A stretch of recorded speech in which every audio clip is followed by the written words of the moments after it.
Hey everybody, Dr. Pedram Shojai back with Dr. Sarah Gottfried. Hello, Sarah. Hey Pedram. Pedram's a new father. Oh my gosh, I can't believe it. Oh my gosh, say hello, baby soul, and say goodbye to sleep. Wow, Pedram, I'm so impressed that you're here with us. Your baby's just a few days old, and I am delighted to get together with you and with Dr. Stephen Masley today. Dr. Stephen Masley, you guys, is a dear friend of ours and a PBS superstar. I mean, he is out there traveling the country right now, teaching people how to live healthfully and tune up their hearts. And we're just excited to have you here. Steve, how are you? I'm delighted to be here, and congratulations on that new baby. Thank you very much. I have to say I have a number of accomplishments in my life. This is the one that I am the proudest of. I sit there and stare at him. Any moment I get, I just stare at him. It's like the beauty of life, like kind of glowing back at you. So you guys are gonna get me all choked up now.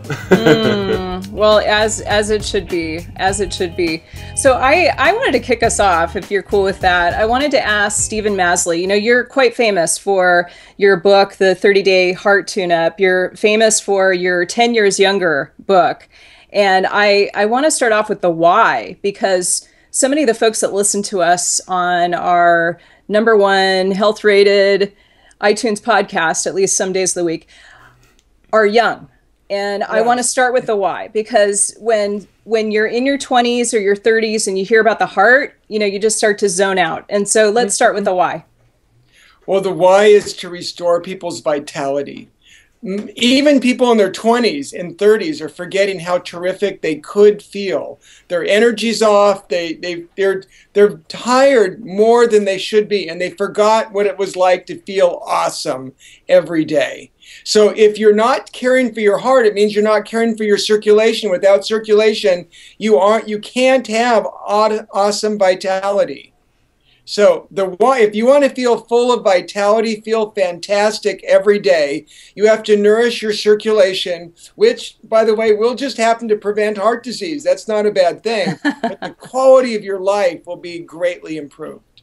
I love it. I'm obviously partial to the word vitality, so every time you guys say it, there's like an inner smile that glows from within me. Oh, you have an outer smile too, Pedram. Ah, awesome. I can just see it through the airwaves. Yeah, so Doc, here's the thing that I loved about our conversation we had a couple months ago. That was one of the impetuses of us saying, gosh, we really need to get Dr. Steve on the show, which is your changes don't have anything to do with this kind of yucky interventionalist, oh my God, now you're in trouble type of cardiology protocols. It's about changing the way we live so that we don't end up needing the stents and the drugs and the beta blockers and all these types of things. And you've been down this road a lot. You've had thousands of success stories. You have a bustling clinic where you have proof every day in these lives that you changed. So that's a really powerful thing for me, is because, you know, there's the research science and then there's the boots on the ground, right? And you know, Sarah and I are kind of 1 foot out of practice now, but you know, we've all been in the MASH unit, right? And we see illness every single day, and you're still out there doing it. I mean, I don't know how you're doing it with all your PBS and TV stuff, but you're still, you know, playing doctor out there. And so I'd really like to get into these foods. I'd really like to get into these secret unlocks. I said it, Sarah. Yeah. You also said impetuses. Impetuses? Isn't it impetusi? Impeti? Anyway. As long as it's not impotent. Exactly. But that's another reason for improving your circulation, because the #1 cause of impotence, erectile dysfunction, is early cardiovascular disease. So I realize, for women too, Sarah's an expert at this. Sexual function for women is highly dependent on circulation. So for men and women, if we want to maintain and promote incredible romantic function, this topic is really important. Okay, so you just tagged me with the why that I really care about. Lead with the sex. You got Pedram with the vitality. You got me with the sex. Now we're all ears. So what are we supposed to eat, Stephen? Well, we've actually done research and looked at what predicts, are you growing plaque in your arteries? Are your arteries dysfunctional in our clinic? We published on that. And we have five food categories for people to add. It's not about what you can't have. It's about what I want to give you to add. It makes it so much easier to tell people what to add. So number one is fiber. We need more vegetable, fruit, beans, nuts. Those, I'm not talking about more gluten and wheat. I'm talking about fruit, vegetable, beans, and nuts. We need more of those foods that they provide nutrients. They give us vitality. Adding those improves circulation, improves sexual function. So I put, if we only made one change in eating behavior, I put from a health perspective, a vitality, number one is more fiber. I got a quick question about that because so many people that I run into in clinical practice, at least, have this notion that they're getting their fiber because they're taking their oat bran or their wheat bread, or my Cheerios says it has enough fiber so it has a heart healthy sticker on it, and all this kind of stuff that people have been duped into. I'd really like to touch on that for a second because the consumer has really been misled in a lot of ways. Well, I don't recommend you get any fiber from flour. When you grind a grain into, we can say, of course, 20% of people should never touch wheat, maybe more, but at least 20%. But anytime you take any other grain and you grind it into flour, it causes as much blood sugar rise as eating plain sugar. So flour and sugar, to me, are really the same thing. So to get your fiber from grain, flour, cereals, to me, cereal is like having dessert. Got it. I think you have us both in agreement here. And I have to say, as a mother, I sort of heard your mantra as fruits, vegetables, beans, and nuts. Fruits, vegetables, beans, and nuts, beans, and nuts, beans, and nuts. I kind of like that. What do you think? That's like it. That? It's my mantra. Okay, we are silly today. So I also really appreciate this point about grains. And, Pedram, you just were talking about how we have these different pillars of evidence. One pillar is the MASH unit, kind of be in the trenches, the clinical experience that Stephen and I and you have. And then there's the modern science, right? We've got a lot of modern science saying, okay, rethink the grains because they affect your blood sugar. And then we also have this evolutionary perspective where we were eating the fruits, vegetables, beans, and nuts, like we were doing that in our paleo times, right? Love it. We weren't eating oat bran. It didn't exist. It didn't exist. I mean, we didn't figure this stuff out, until about 10,000 years ago. And even then, it was a very different beast. And the process of agriculture and how we got to creating Wonder Bread was a story that I guess we can tell in a different time. I think Mark Hyman will have a field day with that one. But suffice it to say, diabetes and a lot of the problems that we're having are coming from the flours, coming from these grains, and our inability to see them as sugar and as things that are actually harming us. That's right. And changing our microbiome. I mean, I think that's another cool portal here as we talk about the foods that fill you with vitality and make you reverse or avoid impotence. Dr. Stephen, I hope you got time. We got a lot of subjects to cover that we just added here. Let's hear number two. Yeah. Well, number two is lean and clean protein. We don't talk about clean protein, I think, enough. In today that most commercial protein is probably hormone, pesticide, dioxin, and chemically enhanced. So when I say I want people to have more protein, and I do, I want them to eat more protein than most people are getting, it should be like wild fish, free-range, organic poultry, free-range grass-fed beef, protein powder. I love starting the day with the protein shake. But, a protein powder you put in there. So more, I think it revs metabolism. It helps us repair. We feel satisfied. So those are all sources I want people to enjoy at every meal, more lean and clean protein. Love that one. I have to tell you, Stephen, I was just researching my next book, and I was looking at what do we know about weight loss and maintenance of weight loss. And I saw all the data that we have now looking at how eating more protein, because it provides so much satiety, just makes you feel content. It really helps you, especially if you've lost weight, it helps you to maintain the weight loss versus people who eat less protein. Mm-hmm. And revving our metabolism. You have it in the morning, it'll rev your metabolism. I can't agree with you more. You're absolutely right, Sarah. Right on. One of the things, you guys, that I see a lot of, and I'm sure you guys see it as well, but I'm throwing this out there, is people think they're getting a lot more protein than they are. Right? Like, oh, well, I had some cream cheese on that, or, I had some milk with my cereal. And no one's really doing the math. And one of the things that people need to look at is, kind of standard, just like, to keep the doors open and the lights on physiology is for every kilogram of body weight, you need a gram of protein a day. And you could go ahead and do that math. But that's a fair amount of protein. If you weigh 200 pounds, that's depending on your body mass and all that. I mean, you're talking, what, 180 something, grams of protein a day. If you're trying to lift weights and get bigger, if you're trying to maintain, it's a lot more than people think. Just to maintain muscle mass, that's true. So, and then plus the satiety, if you want to lose weight, it'll help you be full and satisfied. That's where a protein shake, 20 plus grams from one shake, boom, that's a big, because I do nutrition evals in everybody I see in my clinic, and we do an hour of nutrition, and we look at all their micronutrients and their protein intake, fiber intake.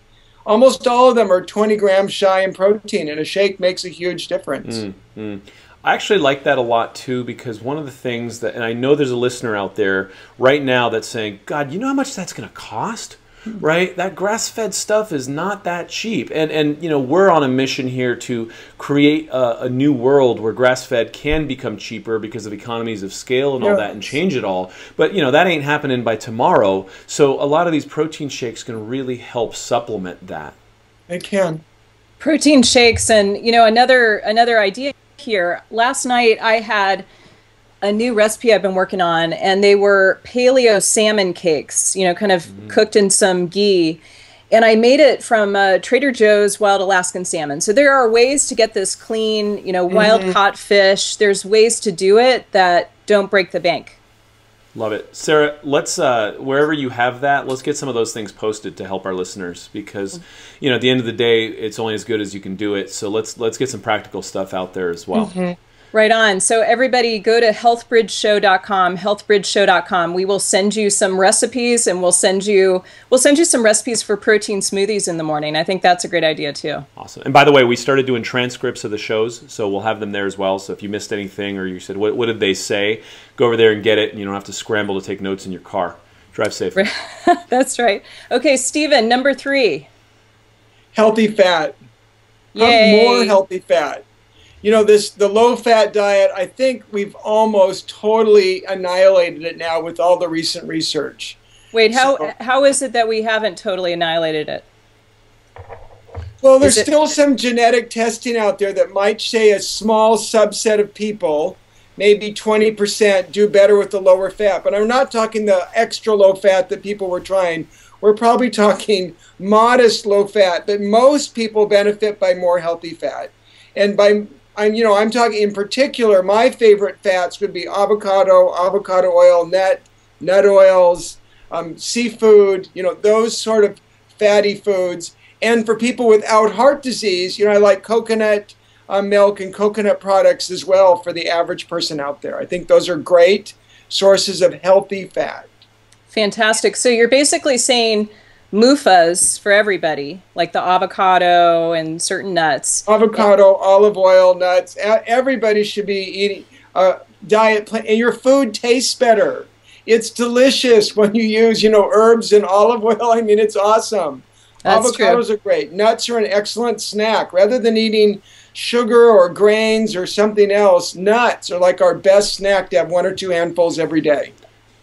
Right on. So MUFAs, monounsaturated fats, and then you're making this point that you got to be a little more careful about the coconut as a saturated fat if you already have heart disease. Is that your point? You've got heart disease. We just don't have enough information. There's nothing condemning that says it hurts you, but we really, sadly, we don't have the studies. And there is some controversy about saturated fat and how saturated fat impacts clotting. I'm not that concerned about the cholesterol profile as much as I am about the impact on platelets and clotting and inflammation and other things. So for the moment, most people, I think, enjoy your coconut milk, your coconut oils. But if you really have cardiovascular issues, there's so many other healthy fats and almond milk, you can certainly use, and the other nut oils are a good substitute for those people. Fantastic. There's also this notion of satiety that we talked about with the protein. I mean, satiety and fat are also huge, guys. So one of the things that happens is, people who are dieting all the time end up failing because they're starving. They're always hungry, right? And so if you take on higher fat, then all of a sudden you're simply satisfied. If you're not hungry, you don't end up reaching for the junk food. You don't end up breaking and getting into the cycle of failing yourself and failing diets and all these things that have led us down this road of despair, if you will. So the healthy fats are our friends, we're hearing. Right. Well, and in the recent Mediterranean study they've just done out of Spain, in those people who added like 2 extra tablespoons of olive oil a day or 2 extra handfuls of nuts a day, they didn't gain weight. Their food tastes better, and it helped prevent heart attacks and strokes. I want to do a Mediterranean study in Spain. I want that job. Wouldn't that be, yes. I imagine they have less stress. They're having siestas. It's interesting to me because I can tell you here in the U.S., when I eat a Mediterranean diet, I blimp up like a balloon. It's just way too many carbs for me. I can't do it.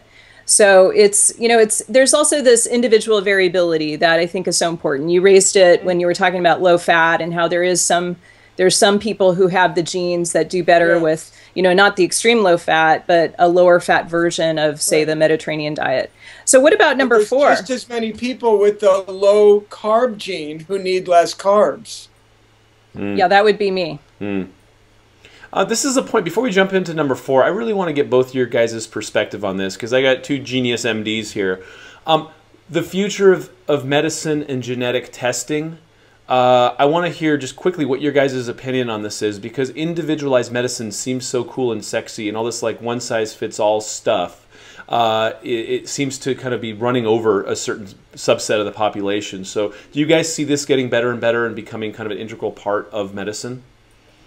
Well, I think this is the next 10 years of medicine, because we are getting to that point where we understand so much about the genome and how it interacts with the way that we eat, move, think, and supplement. So I think this is the next 10 years. And I can tell you, mainstream medicine is really behind in terms of understanding the impact of, personalized lifestyle recommendations. So this is where those of us who are a bit in the alternative health community, I think, can really be of service. And in fact, it's my next book.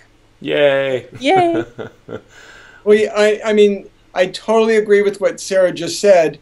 I would add that traditional healthcare is how do you treat a population, what's the best treatment for the average person on the bell curve? But that's not the right treatment for almost half of people. Customized, individualized, functional medicine is coming up with the best treatment plan for the person you're working with. And that's going to be different for 10 people. You could end up with 7 or 8 different plans. So if you want optimal health, optimal vitality, you have to use a personalized, individualized approach. Is there currently a cost-effective way to do this without having to go to some super expensive clinic? Because again, the biggest problem in healthcare, in my opinion, is this whole notion of, we talked about this before, Obamacare. It's like they're all arguing about who pays the bills, not changing healthcare. Problem is everyone goes, wow, that sounds really great. I can't afford that. Well, right? 23andMe, most people can afford. Most people can step out there and spend $99 and get their genome. And then their genome's not going to change. The limitation today is, and now they just blocked it, so it's hard to see your results. You can get the data, but you can't see what to do with it. But there are websites to help you. But as your genome is not going to change, and over time we're going to learn much more about all these customized, individualized variations, and how do you act on them. So I would say go out, get your genetic information now. Every year you're going to learn more and more about yourself. That's right. A couple of years ago, it cost 10 grand to map your entire genome. Now it costs $99. So it's not so much a problem of getting the information. It's more, how do we interpret the data that we have and provide that individual recommendation based on your particular combination of genes? So that's, I think we should do another podcast on that because that's such a great topic. 100%. And these foods that, I mean, the cool thing also is that, Stephen, you're talking about the foods that flip the good genes on and turn off the bad genes, for Absolutely. the vast majority of people. So there's a way that we can kind of be in the middle where East meets West meets best, where, we can say, here's some things you can do, even if you don't know your genome. So food is several things. Food is a social event we have with people to celebrate. Food is fuel, like we put in our car. But food is also communication that connects our bodies with our environment. And food tells our genes how to express themselves. So the type of food we choose is so powerful, as Sarah was just saying. I'm hearing a Madonna song. Express yourself. Why am I singing today? Okay, what's number 4? Because you're happy. Happy. Oh, you want me to sing Pharrell Williams? I knew you were going there. I knew you were going there. You're baiting me. Okay, what's number 4? Beneficial beverages. And I think this is interesting. I think this is what many people, that's where they fall apart. What they drink is their demise. They're drinking sodas with sugar or with sweeteners. I'm not sure which is worse some days. Then they have junk to drink, chemicals. They drink out of plastic that's got phthalates. Those are other like estrogen-like modulating hormones. So the first thing number 4 is beneficial beverages. That's like pure water. It comes from reverse osmosis or it comes from glass. And if you're on a budget, spend $100 to get a reverse osmosis system, put it in yourself, and you'll have pure drinking water forever from that. Tea's excellent for your health. I love green tea. It's a great thing to have. Tea benefits our health.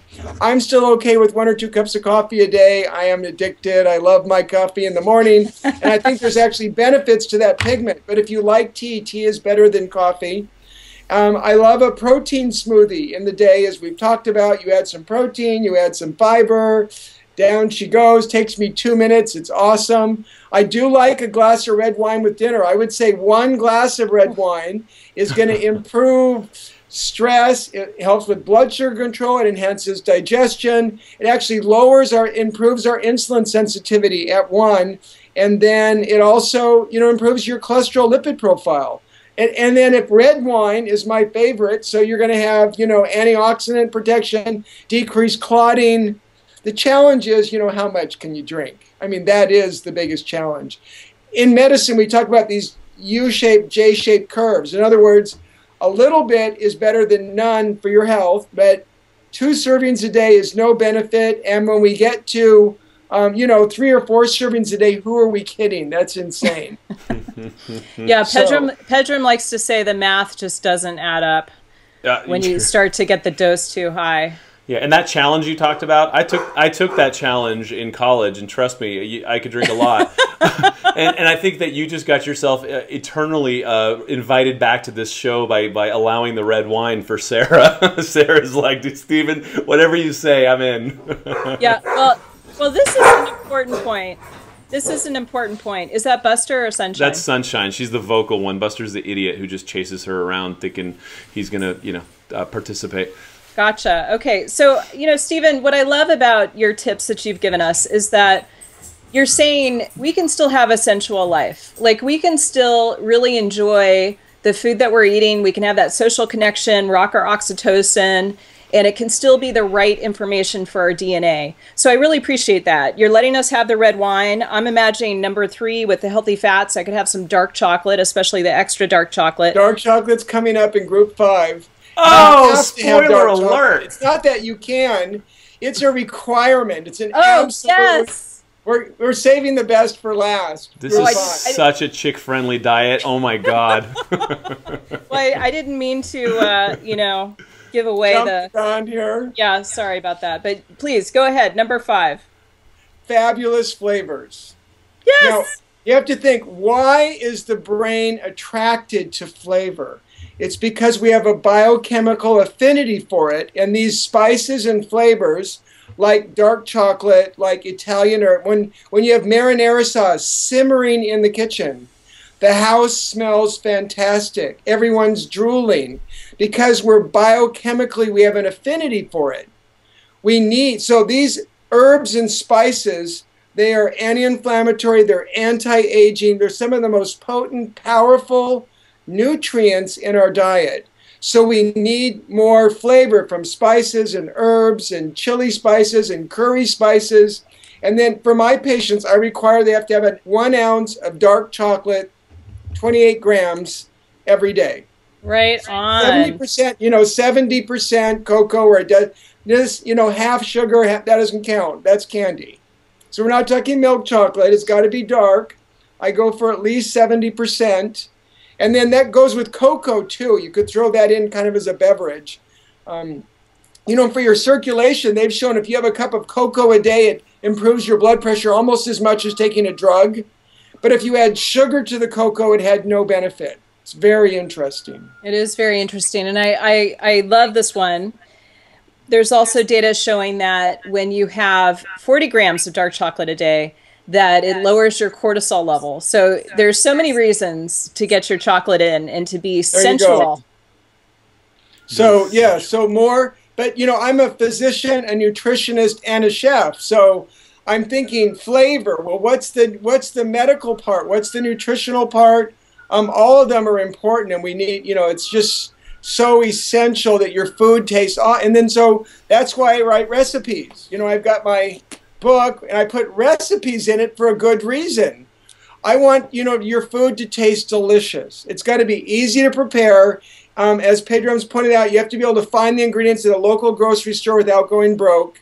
And it should be delicious, nutritious, 20 minutes, so you're not stressed out having to make, a 6-hour recipe monster. That's what we have to teach patients.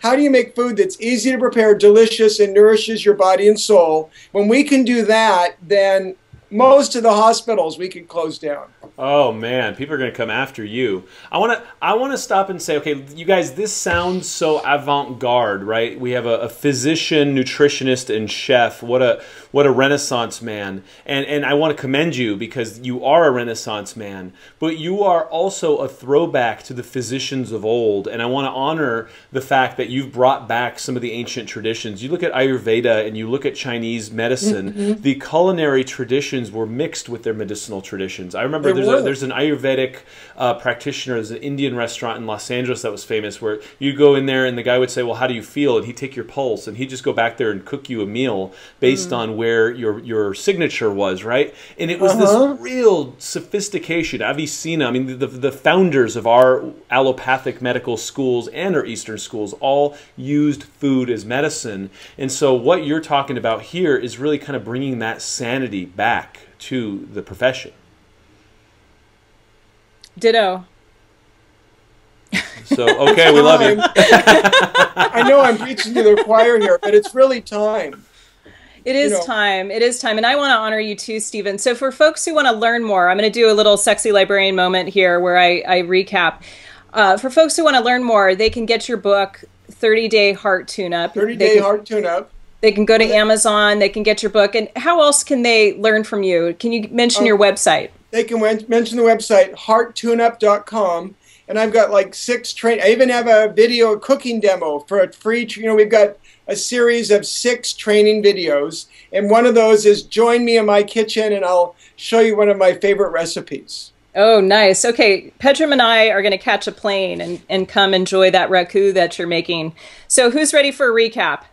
I'm ready. Ready? All right. Ready. Here's 5 foods that fill you with vitality and amplify your sex life. Number 1, fiber. Fruits, vegetables, beans and nuts, beans and nuts. Number 2, lean and clean protein. Get off the chemically enhanced meat. This will rev your metabolism. Number 3, healthy fat, especially more MUFAs, avocado, olives, olive oil. You mentioned the Spanish Mediterranean study. Number 4, beneficial beverages, which includes clean water, tea, and oh my goodness, red wine, 1 glass a day.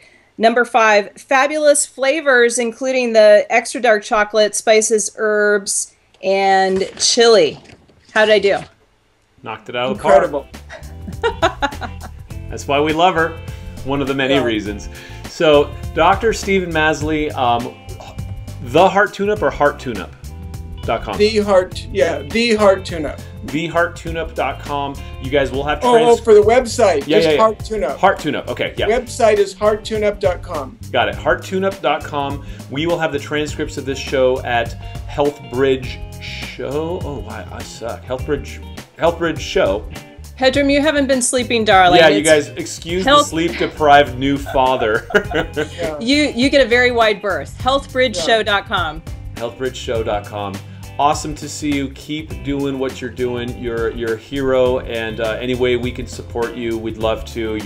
You're out there doing it and fighting the good fight. Thank you so much. Thanks, Stephen. Bye, Pedram. Get some sleep. On my way. Thanks, Bye, guys. everybody. Bye. Hugs to the baby. Oh, man, I cuddle with the baby right now. Oh, snuggle bunnies. Bye, guys. Bye. Bye.